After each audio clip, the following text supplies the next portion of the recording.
I'm Greg Lovelady, head baseball coach here at UCF, and you're watching the Sons of UCF Live. Hello, Night Nation. I'm Trey Strolko. Welcome into the Sons of UCF Live this St. Patrick's Day. Hello, Adam and Mike. Adam, is that why the green this week? This is the only time, the only day of the year I can wear this green jacket and not feel any bit of guilt about it. So I had to break it out. It's a Hayden Kingston original. I think I still have the Gasparilla Bowl patch on the side there. So he froze. I knew that green jacket was coming out, though. I was expecting it. I would have been disappointed if he wasn't wearing it. And now he's frozen in time in green. So I guess he's going to get away with it for one day.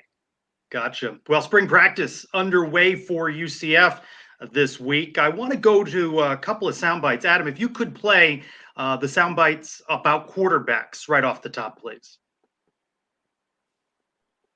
Or not. But the first week, we're going to give all five of them an opportunity to show what they can do. And then we'll kind of narrow it down as we go. And our goal is to have it in some kind of order once we leave spring. The good thing Mikey just a dog. Like, he just got that in him. Like, he just wants to be the best. He wants the best for us. He wants the best for himself. He wants the best for the team. Just, just that leadership and just him growing into that leader role has just been a big jump for him. Just for practice today, he was encouraging guys, just flying around, just doing his thing. He's really grown a lot. Coordinated. The guy played receiver for the last 18 months or something. Played, I guess, his freshman year, and then in the spring of the next year was a quarterback, and then he went to receiver. So, going from running routes and catching it to throwing it and all the fundamentals that go with it, he's got some work to do. But what I really like is the way the ball comes out of his hand. Another guy that's intelligent and really eager to learn. Chip Lindsey, offensive coordinator on John Rice Plumlee. And today, Sam Jackson, who's back for his sixth spring and is putting in some practice at center, he commented on freshman quarterback Thomas Castellano, saying he's a playmaker. He does a really good job. I think his coach will tell you he's in the playbook and trying to take in as much as he can. Varied comments on the quarterbacks. Quarterback controversy. Can we get that going this Thursday, guys?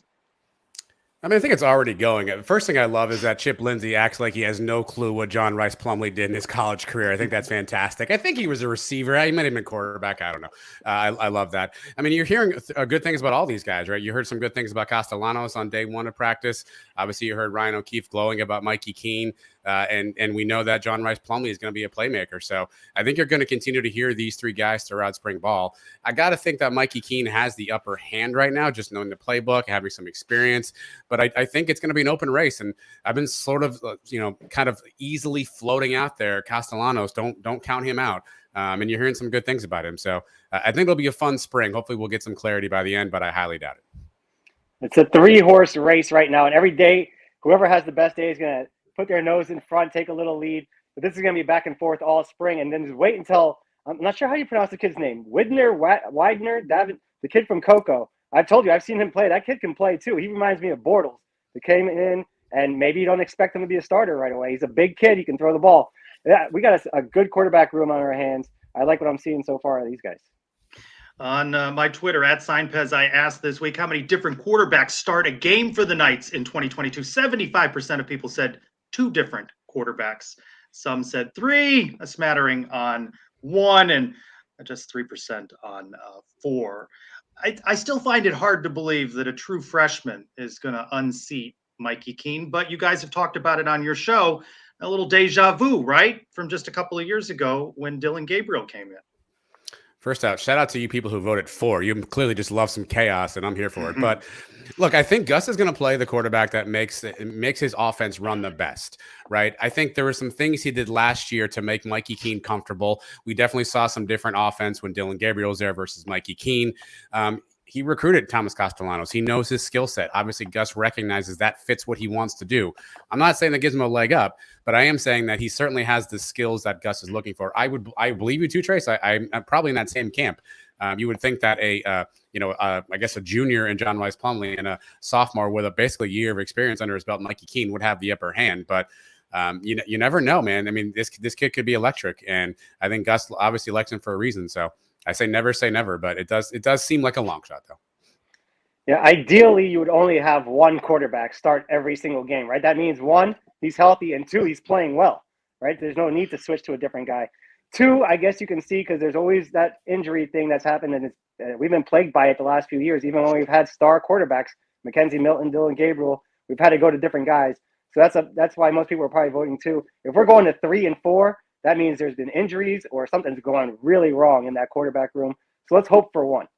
That's right. A couple of mailbag questions I want to pull out now. At @armored_up, was Chip Lindsey being critical of John Rice Plumlee when he said he needs to work on his fundamentals? I don't think that's critical. I think that's what we've heard, right? I didn't view it as critical. He praised him as well. Yeah, it seems like coach speak. I think every coach says we got to, get our eyes on the right spot, work on our fundamentals. And he just referenced, obviously, he'd taken some time off of playing quarterback. So I didn't take that as a knock, more so as just a coaching point, and probably overall just coach speak. You got to do the compliment sandwich. You give them something good, then you tell them something that they're doing bad, and then you tell them something that they're doing good.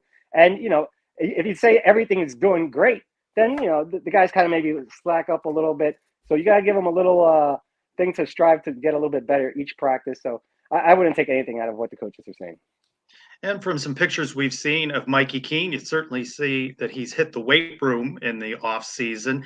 And having John Rice Plumlee there, no doubt drives him. That's right, competition, right? That drives you. And that's going to push Mikey to work on areas that, maybe he wasn't as up to his standards or coach's standards during his freshman campaign. Yeah, again, to my money, it's his job until someone can beat him out for it, right? Or until he loses it if he does something. But it's his job till he can beat it out. I think the way that Ryan O'Keefe talks about him tells you how much those guys in the locker room rallied behind him last year, how much they rallied behind him again. Mike and I had a chance to talk to Josh McMullen, and he literally almost teared up talking about the job Mikey Keene did stepping in last year. So you got to think Keene has the upper hand right now. But I get the excitement of the new guys, right? The new guys, you guys you haven't seen, the flash of the runs that you've seen out of JRP and, the promise of Thomas Castellanos. I can see why that would be something that would be attractive. But again, I think Mikey Keene has the respect of the guys in the locker room. And I don't think that's something we should discount. I think that when you think about a veteran offensive line, a veteran team, I think there will be some guys in there who are certainly pulling for Mikey Keene. And I think Gus will probably take that into account. The thing I like that O'Keefe said is Keene's being more vocal now. He's taking it like it's his team. Remember last year, he was a true freshman, probably coming into the year, didn't expect to play at all, right? Dylan Gabriel, you figure, was going to be the quarterback for 1, maybe even 2 more years. And all of a sudden, he's thrust into a starting role halfway through the season.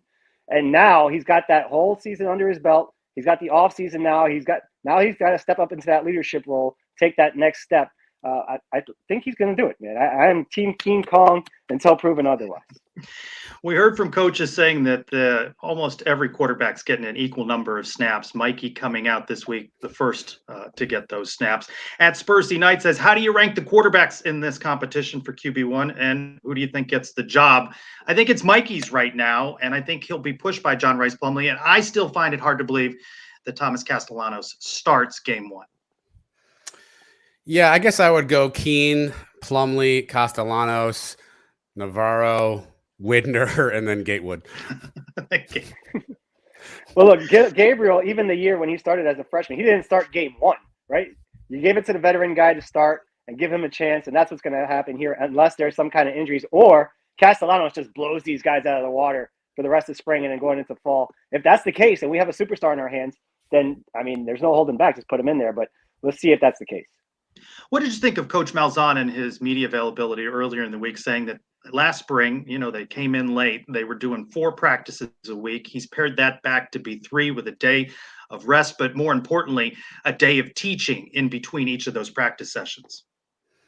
Yeah, I got the sense all last year that Malzahn and that staff were just off their schedule. He made a comment a few times about playing weekday games and how he wasn't used to that. Obviously, the entire spring was just upside down when he got hired and we got a staff. So it almost felt like all last year he was getting comfortable with the schedule, was getting comfortable with kind of where he was at. Then he goes through a leg injuries on a tree stand for flipping 3 weeks. I think he's just getting back to what he's used to, getting back to the basics of how he wants to coach. So I think he's essentially kind of got the training wheels off. He went through year 1. He went through his freshman season, had his ups and downs. I think he's getting more comfortable in how he wants to lead this team too. And he's got more say in it versus last year when it kind of got thrust upon him in the end. Remember last year, he showed up in January, right? He had no idea who these guys were on his roster. He had to evaluate these guys. He needed that extra day of practice per week just for that. Now he knows what he's got on his team. He can take it a little bit slower, install a little bit more, kind of more of a teaching period this year. I like it. And I like that he's able to adjust into two different things. And Trace, I wonder how much Chip Lindsey helps in this process too. Last year, G.J. Kinney was his offensive coordinator. They had not worked together in a long time. I think he was player coach the last time they were together. He's worked with Chip Lindsey before. They know each other really well. He's a veteran coach. I wonder having more of a quote unquote veteran staff on that offensive side, having that kind of go-to person that he's comfortable with. I wonder how much that helps out too overall. And in Lindsey, you have someone with head coaching experience that comes into this position. We've worked together, 3 times? And there is a comfortability in that. Coach Malzahn talked about arriving and not even knowing all of the players' names. Fast forward a year, he knows the players, right? He knows what he's seen from them during the season. Imagine being him. Everything's coming at you really fast. And this is a veteran coach. There was a lot of upheaval, right? You just mentioned some of it, the tree stand, right? All that went on with his wife, towards the end of the year, the injuries on the team throughout the season. And, that's a lot of disruption.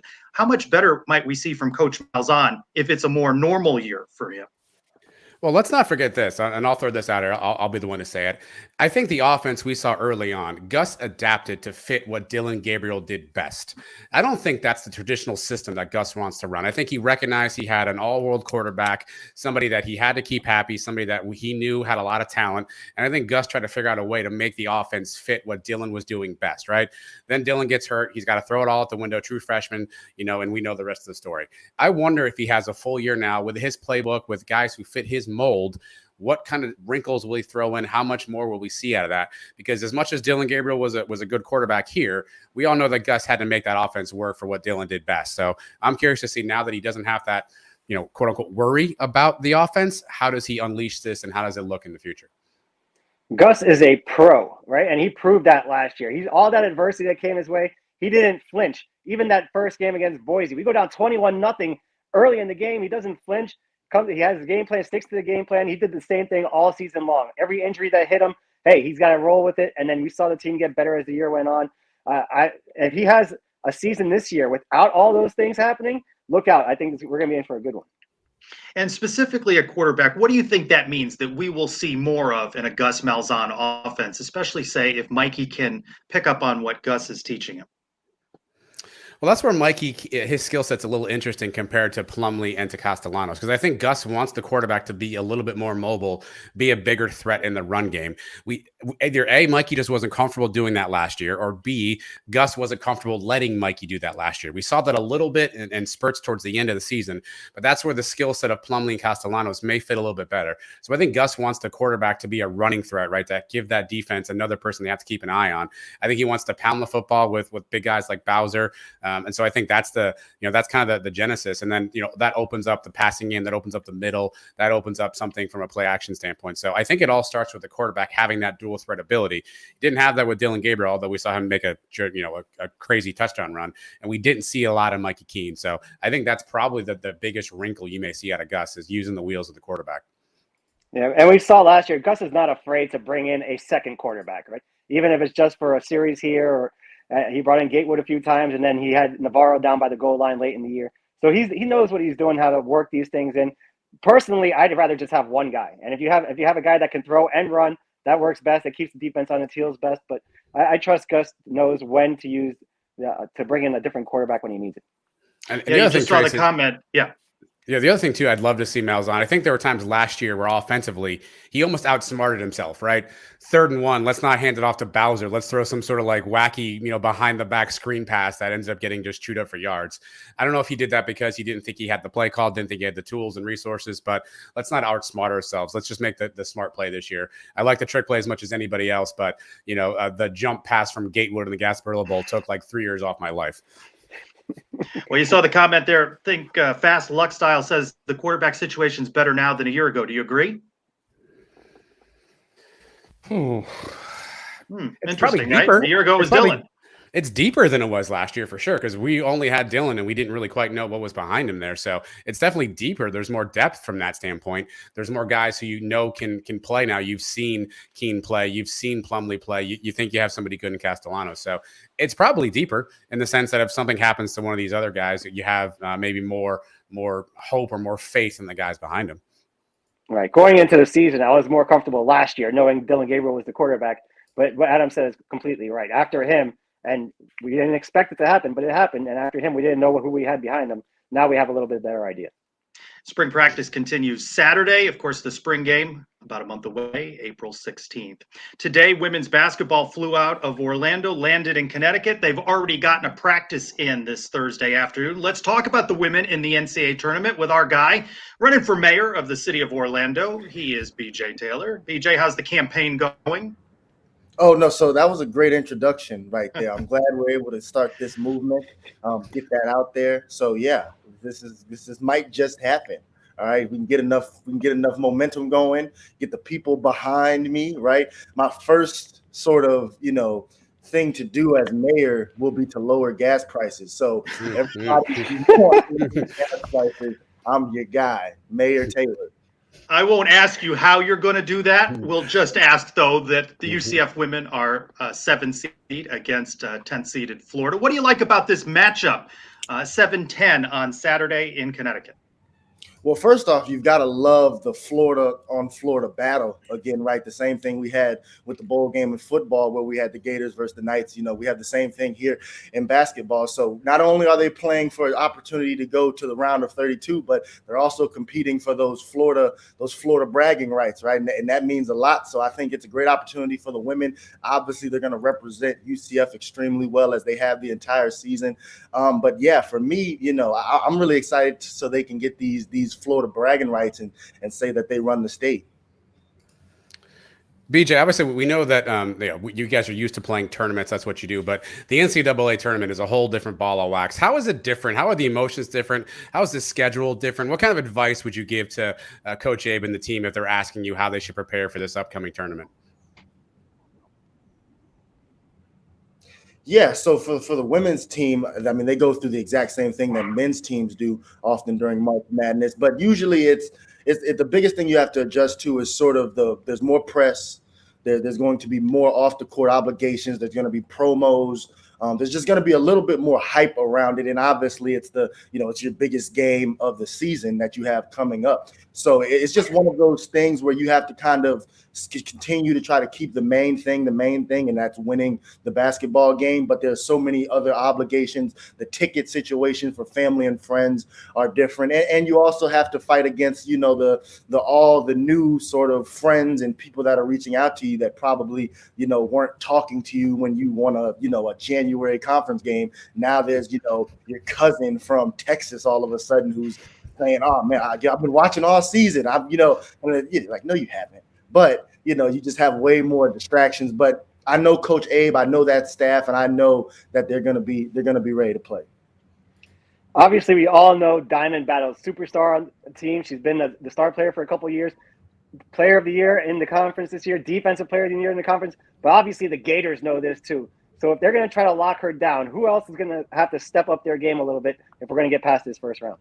Yeah, you're gonna have to lean on the veterans, right? You're gonna have to lean on Massini Kaba to obviously, handle the paint down low as she's done the entire season. But to sort of, take your question and flip it a little bit, the hard thing about controlling a player like Diamond is that she affects the game so much defensively that she puts that pressure on the ball. She's going to make it hectic for Florida's offense, for their guards to get into their offensive sets, right? So when she's applying that pressure, she's able to create a lot of steals and get out on the fast break. So with a player like her who's so good in transition, often, it's hard to kind of contain them because they can get their offense going from their defense compared to players who, it's just solely predicated on offensive end of the floor where you have to run certain sets for her. You have to get her the ball because she's not going to create a lot of offense. But for her, it's difficult because she can get steals. She's great at pushing it on the break, and she gets up in the other team's best ball handlers, and is just a dog the entire night. So I think for her, this team has been good the entire season, the whole team. But for her personally, I think she's going to be successful in this tournament just because she can get it on the defensive end, create that havoc. Speaking of Diamond, let's hear from her on how she feels about the Knights, the 24th ranked Knights, being a 7 seed against the 10th seeded Gators. I mean, it means we earned a little bit of respect. They know teams, respect us a little bit. And then, put our name out there. Just winning the conference, letting teams know who we are. We got our ranking, but we're not done yet. So that kind of gave us an extra little push. And they got to get by the Gators, and the NCAA bracket did them no favors. Win, and you're likely playing UConn. Yeah, and I'm personally upset about that. I don't understand how that happens.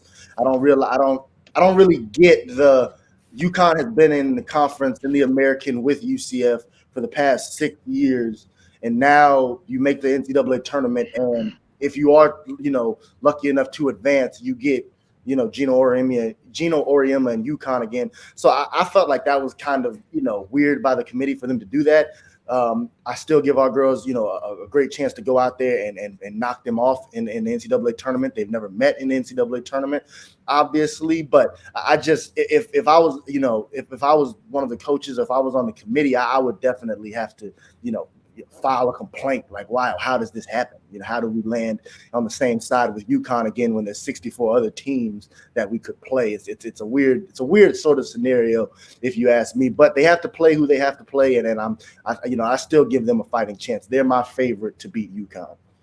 As mayor of Orlando, after you're done dealing with gas prices, will you be able to do anything about this? Well, I have a long list of things I have to get through. First, like I have bulletin points, right? The lowering gas prices is number one, and then there's a laundry list of things. But I'll certainly have one of my my sort of workers, reach out to the committee, and say, hey, BJ would like to have a Zoom with you and give you a piece of his mind. So it'll get there. It'll happen. Just it's not going to happen soon, but it'll happen eventually. Let's shift to talk about the men. I don't know if you saw this afternoon. Forward Ed Xavier Rhodes has announced that he's entering the transfer portal. That's one less guy for men's basketball going into the season. But let's wrap up. The Knights bow out against Memphis. Always Memphis, it seems, right, in the AAC tournament. 18-12 overall. How do you summarize this season of missed expectations?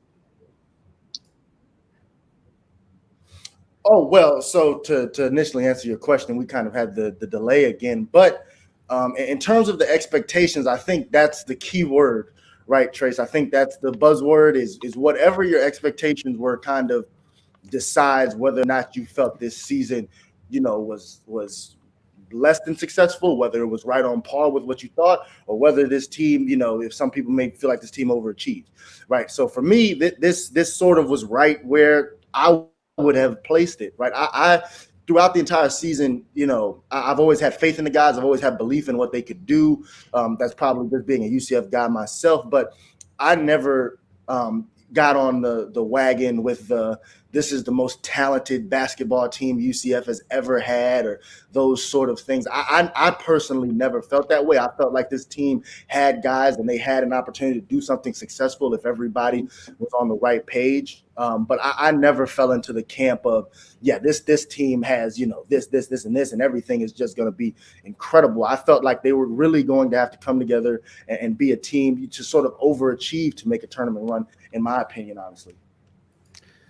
Well, BJ, one of the things that did happen this season is we saw the emergence of Darius Johnson become a true point guard, handle the ball, played pretty good defense at times. And so if you think about things that did, go well this year, we now saw him mature into that leader. And it's going to be his team next year, right? Darius Perry's graduating. He's going to have the ball in his hands. What do you want to see him improve on, though, as he goes into his sophomore year? Where do you want him spending his time this summer getting his game better?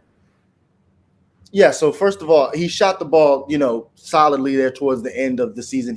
He struggled a little bit to start. I think he was shooting in the 20s from three-point range. So you want to see a guy that's your point guard and is going to play, significant minutes, be shooting the ball in the mid-30s from the three, going up closer to even 40% if you're an exceptional shooter, right? You want to see that on the court. You want to see him take control of the team more on the floor, be a guy who is the leader, who is the rock. And as a freshman, that's hard to do just because when you're playing with seniors, it's hard to sort of garner that respect from them, regardless of how good you are. I mean, even if you're Chet Holmgren isn't the leader of Gonzaga basketball. He's just their best player. And for Darius, I think the third part and sort of the third component is the off-the-court leadership, being the guy who sets the tone for accountability for what we're going to be about as a team next year. Those are the sort of things that being the point guard and being that guy, you're going to have to take that on and that responsibility. And that can be even more challenging than playing on the court, because there's so many different aspects of, being the leader and being the guy. I mean, you're sort of the quarterback of the basketball team, and it's a similar responsibility. There's way more than just being able to shoot, pass, dribble. If you're going to be someone who's going to be the voice for Coach Dawkins and going to be that guy in the locker room, you have to be willing to take on that responsibility and hold yourself to a very high standard. So it'll be very interesting to see how Darius, kind of comes into that role next season.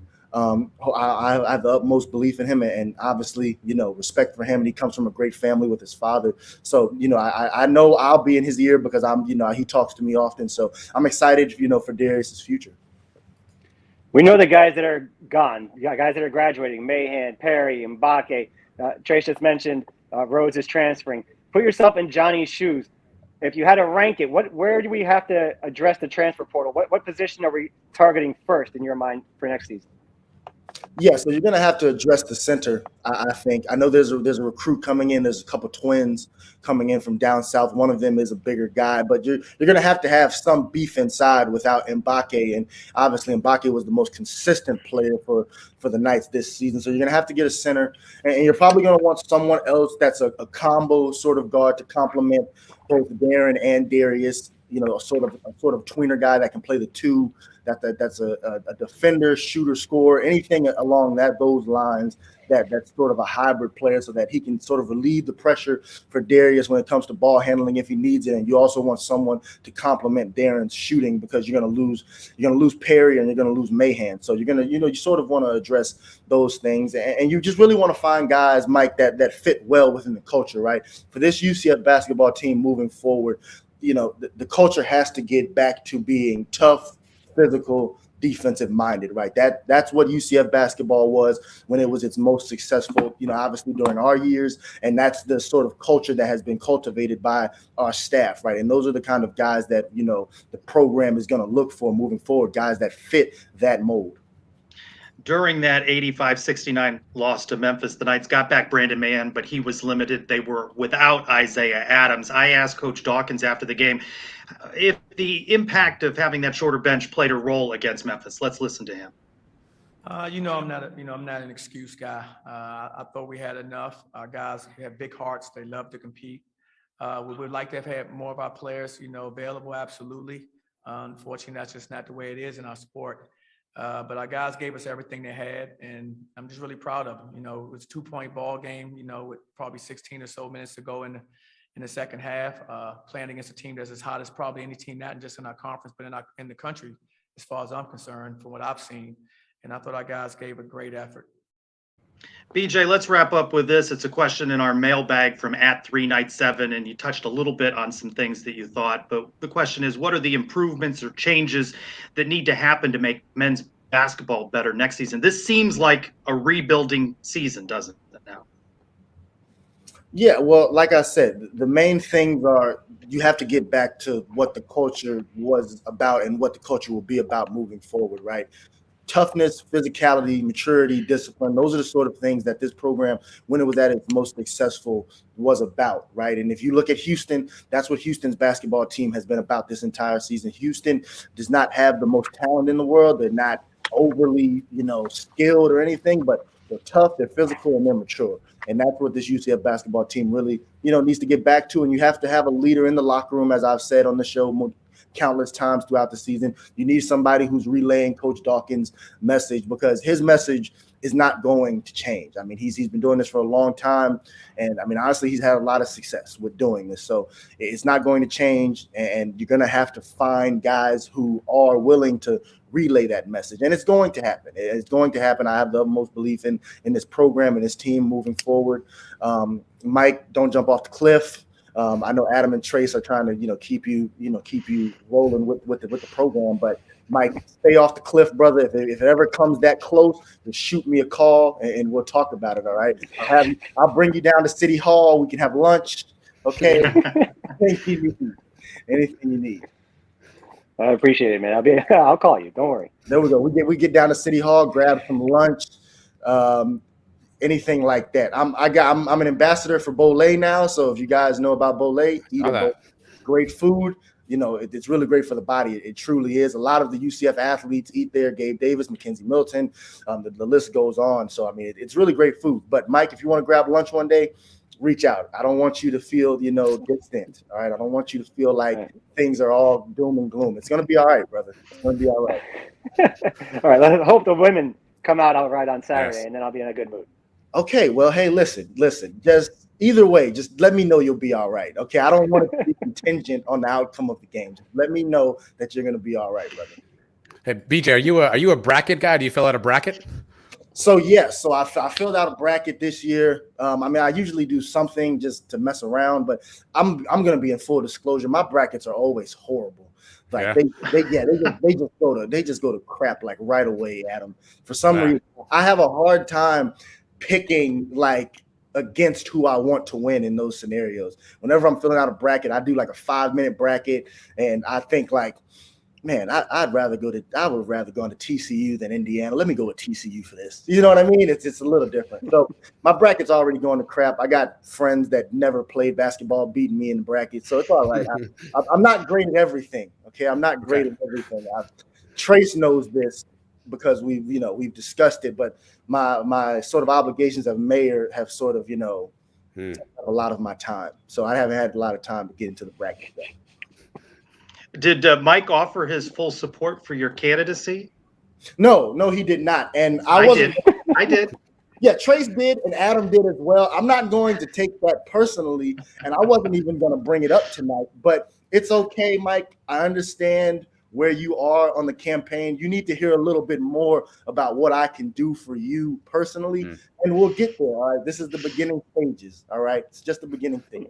That's right. I want to hear the whole platform. I got the gas prices. Are you going to get rid of student debt and all that stuff too? I don't know about the student loan debt. All right, I was on scholarship, so I can't relate to student loan debt. But hey, I got a lot of friends who have the student loan debt. I get it.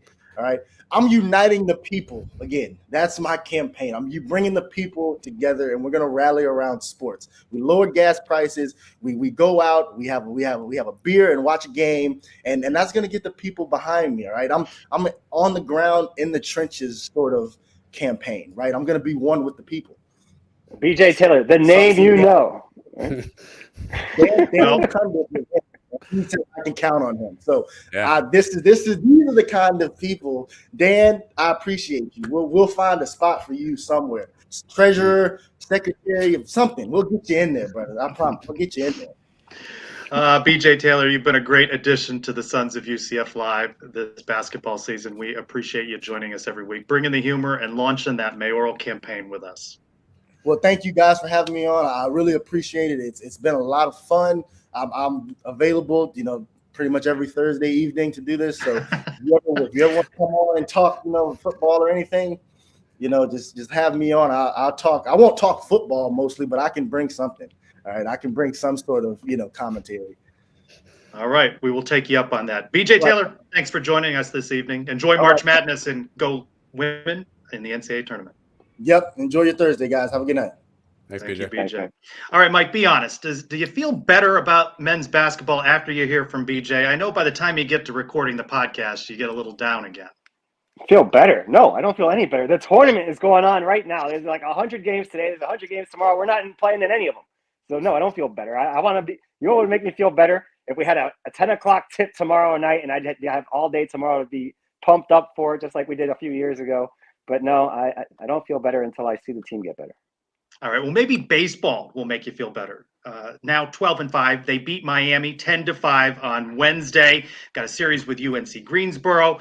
Some big 2-out hits in this one. Let's bring in our guy, Steven Branca, former UCF baseball player, on the color commentary this season on ESPN+.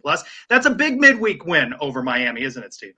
Yeah, it's a huge win, especially, Coach Lovelady being from Miami, playing at Miami, coaching at Miami. That's his win of the year. Like that, there's nobody he wants to beat more than Miami every time they play.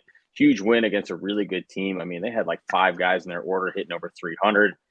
The arms that they threw out there. They threw a guy, Jake Garland, who was pitching on the weekend for him at one point. So one of their better arms came at him.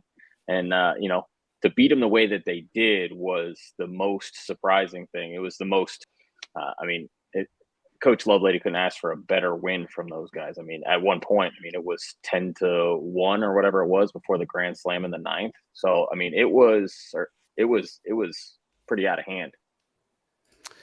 Steven, as a player, do you get up differently for your opponent? Obviously, we saw a couple of clunkers over the weekend against UNF, right? And then you come out and you're just on fire against Miami. Does the opponent, does the other team in the other dugout kind of get you juiced up as a player? All the time. And that's what you have to, as a player and as a coaching staff, that's what you have to focus on sometimes. Is it doesn't matter who's in the other dugout. It matters what we have in our dugout and what we're trying to accomplish and what we're trying to execute. And it's really hard sometimes to get up against some of these teams that you feel like you should beat on a regular basis. And then they come out and they sneak up on you. I mean, UNF beat that team down game one of the doubleheader on Friday. I mean, in every aspect of the game. UCF didn't play good defense. They didn't hit. They didn't pitch. But they bounced back. They won the next game. And then, like you saw, a huge win against Miami.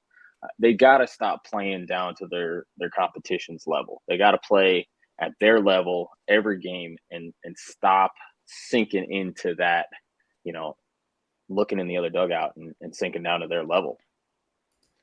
A little bit of the same situation this week. UNC Greensboro over the weekend, but then 2 games against Florida State next week. Any chance that Lovelady, since there's 2 games midweek, maybe switches up the pitching rotation, saves some of the big horses for Tuesday and Wednesday at Florida State? Maybe you might see a guy like Connor Stain on the second game there against Florida State. He's getting moved to the Friday spot from what I've heard. I saw some stats and whatnot that they were throwing around on the papers in the booth, and it looks like they're going to switch Stain and Litchfield Friday and Saturday. And so depending on how many innings Stain goes, he might be available to close out a game on Wednesday. Say it's a close game and they need somebody. But ultimately, you're getting your pitching rotation set up for conference. That's what really matters the most. Is you win conference, you're going to be in the postseason, right? So they're trying to win conference, and they got that coming up. Before you know it, it's going to be here. The beginning of April, they're playing conference. So they've done it in the past where they'll throw one of their horses in these midweek games against Florida State, or whoever it happens to be. I don't see that happening. Unless it's a spot place out of the bullpen late in the game when they really need somebody to shut it down. I was going to ask you about the weekend rotation, so it seems like you're breaking a little bit of news with us on the Sons of UCF Live. Why do you think the move? Connor Stain has been unbelievable this season. You think a loss of confidence in David Litchfield, or you think maybe there's a little too much pressure being the Friday starter for him? I don't know if it's the pressure. I think Connor Stain has just done what he needed to do to be the Friday guy. I think going into the year, the way the 3 guys on the weekend had pitched throughout the fall and early spring, Coach Lovelady talked about them being Friday night guys, all 3 of them. And so, he gave the nod to the senior in that stance. And, I mean, nobody could blame him. His first outing, he came out and he pitched really well. And, he had a couple of good outings and whatnot. But the way Connor Stain is pitched, I mean, he's back-to-back pitcher of the week or whatnot. I mean, the guy is ridiculous when he's on the mound. I think it's just, hey, this guy is in a better position. It also could be, Litchfield hasn't pitched as a starter since this year. It's really when it first happened for him. And so it could be to get him an extra day of rest so he could kind of catch up, because he's not used to going as deep as he has been in games. Maybe that extra day of rest will help him out coming up this weekend. Jeffrey Pena has been a machine this year. He leads the team in hits, leads the team in total bases, 500. What have you seen from him so far? What do you think is contributing to that early season success for Jeffrey? He's filled out a ton. I remember when I first came into the program a couple years ago, he was about 165 pounds. You look at him now, he's a solid 195. He came into the fall at like 205. He just put on a ton of weight, and it's really, really good weight. He's always had the frame for it. And the best part is his speed hasn't left as he put that weight on. He did one of the more impressive things I've seen all year last night with the ball that he hit to center field. He hit a ball that was probably about 10 feet off the ground, about 375 feet to center field. That just went right over the center fielder's head. He had no chance at it. It was an absolute rocket. The power that he's added to his bat. We were all shocked that he didn't get drafted last year. I mean, he stole like 27, 30 bags, whatever it was last year. He hit well over 300. He has all of the tools that pro scouts are looking at. So it was kind of a shock when he didn't get drafted. And I think he took it personal, and he definitely put some work in the weight room, and he is a man amongst boys at this point. I think you're doing a great job on the calls there with Mark Daniels. I know he is the play-by-play guy, so when somebody goes deep, it's his call. But any chance we get you maybe to chime in at the end, maybe we give you a saying a week, kind of do a little John Sterling, add a little flair to these calls? Hey, I'm always down for it. I'll call it any way that they let me call it. It's funny because I've worked with 3 different play-by-play guys so far this year, and they're all different. And with Mark, a lot of times we're doing a simulcast where we have the radio going and TV going at the same time. So, he's filling in a whole lot more than he would if it was just TV. He wouldn't be having to say, and, hey, in the 2-0 pitch and, whatnot. So there's not a lot of time that I'm filling in at that point, which is fine. I'll take a back seat. I just fill in here and there and, try to predict the future every now and then. But, it's funny that if you guys want some sayings that you want thrown in there, I'll see what I can do. I got people texting me all the time. They're like, "Hey, will you drop one of these in there right now? And will you, hey, I need this saying in there. I need this." I had the former equipment manager for UCF text me the other day during a game, and he was like, "Hey, I need you to drop a meow right now." And I'm like, "Oh man, like that's pretty tough right there." And then all of a sudden, new pitcher comes in, and I'm like, "Man, he needs to really shut him down right now." And we got to get going here. And I really don't think anybody caught it. I mean, it was probably like game 2 that I did it, which is probably a little gutsy, but I am who I am. And but it got thrown in there, and the trainer has reached out to me like, "Hey, I need a never a doubt," because that's a saying he used to say all the time whenever an outfielder be running around like he was Ray Charles out there and couldn't figure out where the ball was going. And so, but he'd end up making the play. So he's like, "Oh yeah, never in doubt." And so, I'll throw one of those in there every now and then for him. And, it's just the text message you get afterwards. It's hilarious. But, we have fun with it, man. It's a lot of fun. Let's wrap up with this. What is the impact of losing Nick Romano to a season-ending knee injury? Man, I'll tell you what. If it was last year, it would have had zero impact. And so, he was as cold as it gets last year, right? And then this year he comes out and he's the team's best player. I mean, him and Jeffrey Pena were leading the team and everything, and it really, really hurt because now you got a kid over there, Lex Bodeker, who I think is going to have a great career at UCF, but he's a young kid, man. He doesn't have the experience and that, the ability to slow himself down like a Nick Romano has, and that hurts a lot. I mean, because he's that middle of the bat guy, that veteran presence in the infield with a bunch of young dudes in the infield half the time, and it hurts a lot for that. And I know that kid he's tore up. I talked to him the other day, and, we talked for a little while, and I talked to his dad, and, they're in good spirits, but it's a tough blow. And I know it's funny. Coach Lovelady asked me, he's like, "All right, I need a power hitting first baseman." I'm like, "What are you looking at me for? Like, you got any eligibility left?" I'm like, "No, I don't have any. I ain't playing anymore. This body, I mean, first base is probably the only spot I could play these days, but I got nothing left." But it's a huge blow to lose that kid. He's such a good kid and was playing really, really well this year. All right, I got a word for you for the weekend. Razzmatazz. Let's let me hear your word.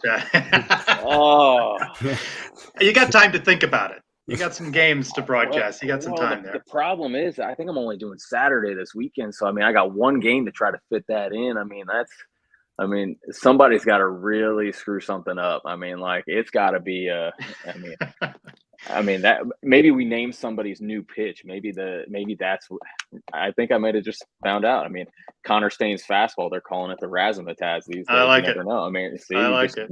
Mix that in there and see what we got.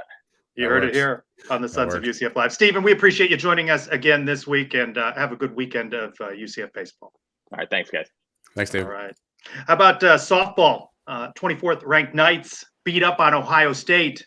The UCF Knights 23-7 now, 12th straight win. Jada Cody NCAA leading 41st RBI. They've got Furman in a doubleheader Saturday, and then again on Sunday. At some point, we're going to have to bring Eric Lopez in to talk a little bit UCF softball coming up, conference play. So maybe we'll get him in for an appearance on the Sons of UCF Live. We got some mailbag questions. We got some walk-in talks this week as well, don't we? Let's roll the first one, Adam.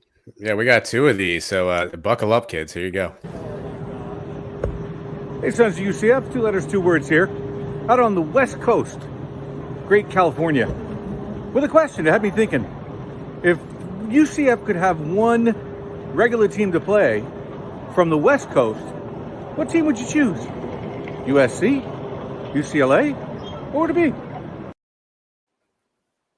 Walk and talk if he's on the rolling sidewalk and not he's just rolling. I don't think that's a walk and talk. Robert. A roll and talk? Yeah, I don't know. Roll and talk. What do you got? What do you got? West Coast, Oregon. Yeah, I had advanced notice for this question, obviously. Yeah, so SoCal is such a congested area. I mean, USC, UCLA would be nice. Oh, was it California or West Coast? Was the question California? I said West Coast. So I'm working my way up the coast here. San Diego's beautiful to visit, Trace. I know you've been there. San Diego's a really nice place to visit. I think Oregon may be the choice too, but I don't know where you define West Coast at, because I wouldn't mind a little Colorado in there too. I know you've been to Colorado State's new stadium, Trace. I wouldn't mind a little Colorado in there. So I guess give me Oregon, San Diego, Colorado in that order.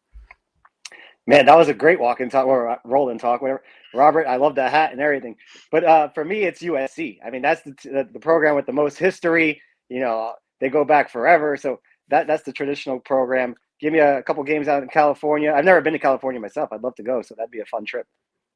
I think I'm going to revise my answer and think selfishly with family in Denver and San Diego. Colorado State, and San Diego State. We got another one, walk and talk. We do a new, our first timer here, first time, long time. Hey, this is Dekaya Knight coming to you live from the Bounce House on my way to see UCF baseball against Miami. Got my questions for Sons of UCF live this week. First one, why do you think Terry Mohajir hates anthracite? Do you think color gray did something to him at some point? And secondly, will Tommy Gunn be the greatest quarterback in UCF history, or just the best quarterback in UCF history? Let me know. I like it. I like it. There. He really made you wait for that. Yeah, he made you wait for that that second one for sure. Yeah, the anticipation built up. I think folks are finding out not so easy to do. But we appreciate the camera was the right. In. It was the right way though, Trace. I mean, you got. Yeah, as some like to point out on Twitter. That's right. It didn't say UCF. It didn't say FCU on it. FCU. So Timo, I don't know anything about childhood trauma. If I had to guess, my two guesses would be either A, he just wants to do something different, put his own stamp on this thing, right? That was a Danny White, Scott Frost thing. So maybe the new guy comes up with something new. Or B, maybe something in the contract with Nike, maybe only a certain number of jerseys we're allowed to have or colors or something. I don't know if there's any deep-seated issue with Timo and the anthracite. Yeah, and let's slow down a little bit on this Tommy Gunn. I mean, it's been 2 practices. I'm going to root for the kid too. If he's just, like I said earlier in the show, if he's going to be a superstar, I'm all for it. I want the best player to give us the best chance of winning. But 2 practices, calm down a little bit. I think Mike. Wow, strange. Tamping down, reckless speculation. What? Wow. Come on now. I mean, I do like what we're hearing about Castellanos, though, right? You like what you're hearing from players about him, and you feel good about him down the line. Yeah, I like that. Everybody says he's got the confidence, he's got the swagger, he's a playmaker, he can do things with his feet. So I think maybe down the road we will see him be the guy. I'm just saying, let's wait at least until spring is over and hype it up maybe in the fall. At S. Morrow, Scott asked, do you think it's possible UCF turned down a CBI invitation before the committee announced the field? I asked the sports information director for men's basketball that today, and he said never received an invite. This, of course, despite other schools with lesser records, FAU in there amongst the teams in the Daytona Beach CBI tournament. No invite. I mean, he may know better than I thought some of these other tournaments, Trace, you had to pay to play in. meaning I you have believe to the essentially. CBI and that other one, whatever. And one, that other yeah. vaunted one, right? So perhaps either A, we didn't want to have to pay to play in a tournament, and B, I mean, to be fair, we were a team that was, really banged up, right? Brandon Mahan probably wasn't really going to play against Memphis. Isaiah Adams was out anyway. Xavier Rhodes hardly knew you. So, I mean, our team was already pretty depleted. It probably made some sense to just call it a season, not fork over some money, and let some guys get healthy. This may be a case of, you're not going to ask the girl out that is going to say no to you. I mean, the CBI maybe knew UCF had wanted no part in it, and they just didn't even bother inviting them. But it is a local tournament. You would think in Daytona, it would make sense to invite UCF, right? You'd figure you'd probably get a better turnout for the games. So it's a little questionable. I'm glad we're not in that thing. I wouldn't have watched it anyway. So you're glad they're not in it, but they should have invited them, so you could have ignored it. I think is what you said. Yes. At Mary Ashbaugh 6, one of her questions, she sent in a couple. Thank you, Mary, for that. What are your feelings on how UCF football defense is looking? Spring camp just underway. We do have some question marks. We talked about it leading up to the start of spring camp. Yeah, I mean, linebacker is really the position that we have to kind of understand who we have, who's going to kind of take over. We expect, JJB will be that guy in the middle, but who's going to kind of be that second linebacker? Secondary should be strong. I mean, everyone's coming back from last year. Those guys played really well. There is some influx on the line. Lee Hunter coming in, so I'd say I feel good about the defense. There are a couple of question marks, but I think overall, there's a lot of positive coming back from last year. I really want to see who's going to step up into that leadership role that Big Cat had last year, the vocal guy, the Shaquem Griffin, the guy that everybody rallies around on defense. But I think talent-wise, we're going to be okay. And they got better as the season went on last year. I expect them to keep improving. See a comment from Robert there earlier. Robert, since you're watching, question for you. Was that one take on the stroll there? And were you self-conscious as all, like J.P. Gilbert was when he did one of these walk and talks as you were in the airport there? At Brian W. Peterson, he's asking, craziest thing you'll possibly see or hear from UCF football during spring football practice? A starter name, transfer in or out, new coach, Twitter name on jerseys, new hire, anything. I think what's been most interesting are the comments that you get from players about the other players, and it's also sometimes what they don't say that is perhaps most interesting. I don't think we'll hear anything crazy, though. Craziest thing is Obarski is going to break Gus's windshield with an errant field goal try. That's probably the craziest thing, in my opinion. Yeah, I don't need anything crazy to go on. Last offseason was crazy enough. We had a new AD, a new coach, all that stuff. Let's just have a regular, normal spring season and let the coaches figure things out going into the fall. I'm with you. Regular and normal and no injuries and just get in all those practices and all that learning. At Fear the Pegasus, would you rather have the unstoppable offense, 50-plus points per game, or the smothering defense, which is 15 points a game? I think we already saw this, right? Isn't this Josh Heupel right here? So would you rather have Heupel's offense at 50 points a game or essentially the defense we had last year? Give me the defense. I mean, the offense is fine, and sure, you love to score touchdowns and score points, but nothing better than stopping a team when you need a big stop, making a big play, getting a big hit. It's awesome. Obviously, offense puts butts in seats, but I'll take the defense versus the offense. Yeah, for years when we had O'Leary, everybody was craving that wild offense that we finally got with Frost and Heupel.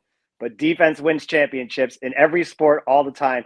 If the other team can't score, you can't lose, right? So give me that strong, top-notch defense every time. You can't lose. He might be right about that. At G Cupcake 17, first time question. What would you like to see who would you like to see as UCF football's captains for this season? Got to be Sam Jackson, right? We got to see. Yeah, what I like about it is the players vote on it. So yeah. I view that as a great deal of respect that when the players are voting on the person, and certainly if you're in camp, Mikey Keene, you want to see him named as one of the captains. Yeah, I think Sam was there and Mike and I went to school. So I assume Sam Jackson. Alex Ward, I think, was a freshman and Mike and I were there as well. So I assume Alex Ward will be a captain. Give me a defensive guy. So give me Devad Wilson as maybe that vocal guy on defense. And I think he saved that last spot for the quarterback. So my assumption would be Mikey Keene. So give me Mikey Keene in that fourth spot. Yeah, it's going to say a lot if Keene is the captain of the team. Like you said, the players do vote on it. Now, if we call him Tommy Gunn now, Tommy Castellanos comes out and earns that spot, is he going to be named captain as a true freshman? I don't know about that. So, I don't know. It's up to the players, and we're not in the locker room every day. It could be some guys, some names you never heard. Or any day. Right. Just Also or fair. anything. At UCF Farmer Scott, whose Twitter handle I can never say correctly, at Satis Rockers. Would it be considered collusion if UCF, Cincinnati, Houston banded together to share scouting and film information so they could squash the rest of the AAC in retaliation for the reported $45 million early exit fee? I can't see it ever happening, so I don't think it'll be collusion, right? I don't think they need to share film to squash the rest of the AAC. I think those are probably their three top teams anyway. So I don't know that they need to share any film to make that happen. But I mean, it would be interesting to see if there's something collectively they can do. I just don't know how that works out. They're all in different financial positions. You know, they all have different interests and they have different things that they're going after. You'd love to see some form of a unionization there, but I just don't see how that works logistically. Yeah, I think Houston, if I have it right, the same schedule as last year. They don't play UCF or Cincinnati in the regular season. So, I mean, it doesn't really matter to them. And if the championship game is between two of these three teams again, that's bad news for the American. And they are the best team, so I expect it to be that way. First time question from at Bulls, a couple of U's, a lot of L's, a fun follow, actually. He makes a great deal of fun of Cow College over in Tampa, asking, is it better to return the vast majority of a bad team or half of a good team? Asking for a friend you don't know. I guess half of a good team, because at least in that configuration, half of your players are good. In the other configuration, most of them are bad. So I guess I wasn't a math major at UCF, but I guess I'm going to go with half of the good team over all of the bad team. Yeah, I think every year Phil Steele puts out his magazine, and a big thing he puts towards the next season, how many returning starters you have. Well, the Cows have a lot of guys. They had their whole team coming back, but that team sucked last year. So, you know, I'm glad they have the same guys coming back. Maybe they'll be a little bit better. So what, they get maybe 3-4 wins tops this year? You know, they like to brag about being second, but this week they got a distinction of being first with the most misery between their football and basketball programs. I think it was the Sporting News survey. So they're number one, right, in that. Let's end with our friend at Austin Heff with a good question here. Stranded on an island, you can only watch one UCF highlight tape of one UCF athlete. Whose tape are you watching? I didn't see this answer as people replied to him on Twitter. It's got to be Dante Culpepper. Mike, you know, you put together the March Madness bracket. How difficult is it to find highlights? And we lived through that. We watched it. I would love to go back and watch full games. And people that are saying Mackenzie, we've seen a lot of Mackenzie. I'd love to go back and watch the Dante games. Yeah, they're hard to find. There's a couple of them out there. But the other thing with Dante, though, is we didn't win any of the big ones. I mean, we got a lot of great individual plays. Yeah, he runs over a guy in Nebraska, scores a touchdown. You know, there's a couple other big plays. But Mackenzie, a lot of people are picking him because, I mean, it was a magical ride, man. 2017, how many touchdowns did he score that year? How many touchdowns did he throw? So I think that's the big answer. I didn't see too many people reply with Kevin Smith, because that year he had in 2007 was incredible. Every time he touched the ball was a highlight. So we've been blessed that there's so many guys to pick from, actually. Is it just football? What about basketball? How about Bo Clark? You guys like to talk about Bo Clark, a previous guest. JP Turner just turned over wherever he's sleeping right now. JP Turner just or Gilbert rather turned over in his grave. Calvin Lingelbach. But how about this weekend? Jason Arnold is throwing out the first pitch. Adam was there when I was there. We used to go watch that guy throw. Give me some highlights of him. He was throwing gas. Nobody could touch him. It's him and Justin Pope. What a magical season they put together. Throwing out a first pitch with Kelly Slater, the surfer. That's right. A unique combo there. We've been talking, we started off talking about quarterbacks and John Rice Plumlee. You had the ultimate UCF two-sport athlete on D. Brown. You pulled that one out of the vault for this week's Suns episode number 173. If you haven't heard it, it's new to you, Trace. Yeah, we had a chance to catch up with D. Brown. He was obviously a man amongst boys on the football field, but probably even a better baseball player. Ended up getting drafted in baseball. A two-sport guy, Hall of Famer at UCF. And the son of the late Jerome Brown. So he had a really interesting story about his journey and growing up with sports and deciding between football and baseball. It makes you wonder what guys today would do if you had that choice, right? If you had to choose between football and baseball, where would people go these days? But it was a good, conversation. And Mike and I try to find ways to bring these back as much as we can. So hopefully you guys enjoy hearing from D. Brown. You don't get to see it very often. Guys playing two sports. We kind of got robbed of it this year with Plumlee. So not often does it happen, and not often is that guy a Hall of Famer in one of these sports? And that's what D Brown is, an incredible athlete, and the guy could mash at the plate. That interview held up really well. There was only one slightly dated reference to it happening during the early days of COVID when you were quarantined and not leaving your home. I think, Mike, you made that reference. Other than that, it all stands up. And who knew? 2 years later, we'd still be talking about COVID.